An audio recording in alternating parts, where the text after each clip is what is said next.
Hey, Pretty Girl Club. Have you ever noticed how people are mad that I have monoracial black women who are subscribed to my channel?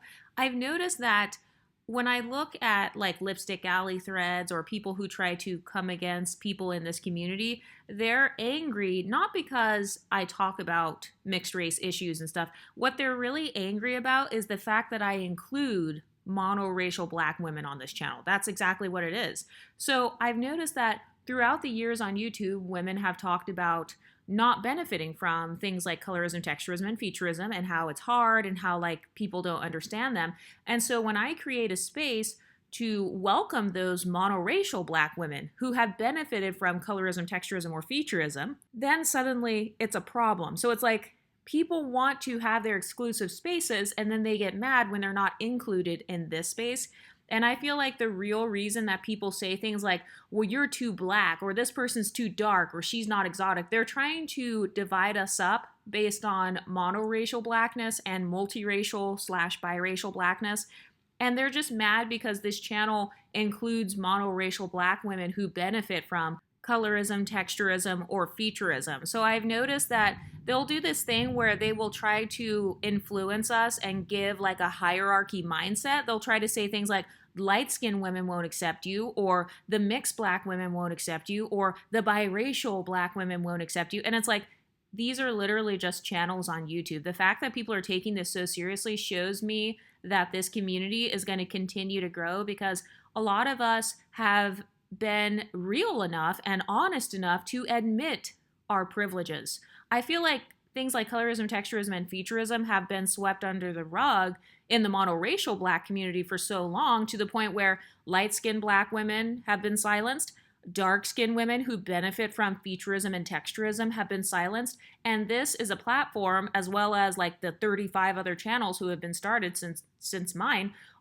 We have created a platform for all of us to speak from our perspectives. And I've noticed that it's making people mad because they feel like they're the only ones who are not included on this channel. But it's like unambiguous mono black women have thousands of YouTube channels and TikTok accounts and Instagram pages. And, they've got so many places to go where they can dominate the conversation. And I've noticed that they're spending so much time paying attention to my small YouTube channel. I mean, if you look at my channel compared to like all of the other channels combined, those other channels combined, they've got millions upon millions upon millions of followers. And so don't you find it fascinating how people who tell us to get out of their spaces and that they want exclusivity will now rush over to our spaces and watch all of my content and watch everybody else's content on here. So I've noticed that there is this obsession because first it was,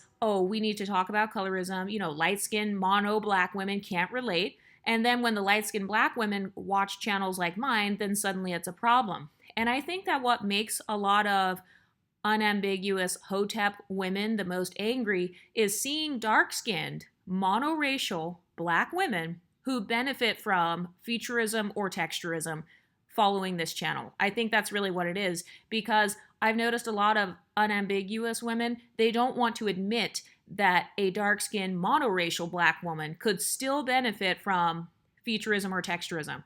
So I like to use examples of women from different parts of Africa. I know that some people are going to argue and say those people have mixtures within their bloodline, but I don't necessarily think that that's been proven in every case. But I think that's the real thing that makes these women angry. It's the fact that they're mad that there are actually dark-skinned monoracial women who still benefit from featureism and texturism. And those women are more relatable to this platform versus the other platforms. And it actually reminds me of that conversation that I had with the woman who was doing the skin bleaching. And she talked about how whenever she tried to kind of separate herself from the community that she was around, that people would get mad or they wanted her to stay, quote unquote, at the bottom. And I've noticed that a lot of women who view themselves as being at the bottom, they get mad when we create our own platforms and we don't view ourselves as being at the bottom. But I've noticed that those women think that we view ourselves positively because we think they're at the bottom, but they don't realize that we are not competing with them. So it's this one sided competition.